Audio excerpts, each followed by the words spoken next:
The limited company is the startup vehicle of choice and the structure of most owner-managed businesses.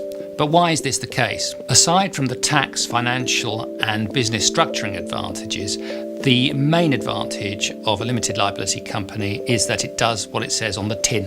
It limits liability. But whose liability does it limit? And what is that liability limited to? And why do business owners want to limit their liability anyway? Dealing with the obvious question first. Unlimited personal liability is no joke. You could lose all of your savings, your house, your car, everything you've worked for. That's why people want to limit their personal liability. Let's take a step back and think about it for a moment. Whose liability is being limited anyway? Well, the answer is it's the shareholders, the business owners as shareholders, regardless of whether they've employed themselves through the business as directors as well. What is a shareholder's liability limited to?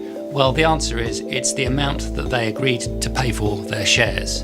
And that's usually a very low amount, maybe a couple of pounds. While we're talking about share capital, just remember, big isn't big when it comes to incorporating a company and its nominal share value. That's because if a company fails, the unpaid share capital becomes a debt owed to the company by the shareholders.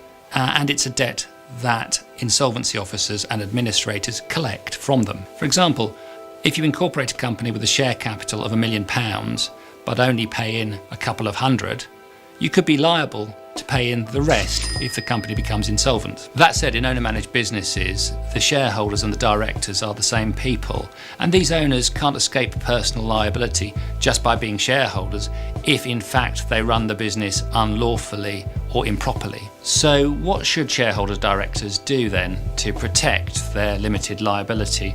Well, one obvious thing is to make sure that all communications they send on behalf of the company clearly come from the company and not from them in their personal capacities. At its very worst, correspondence that appears to have been sent personally could reattach liability to shareholders. So, owner-managers, shareholder directors should think long and hard before they accidentally or deliberately give up the shelter of limited liability. How could they voluntarily give up limited liability?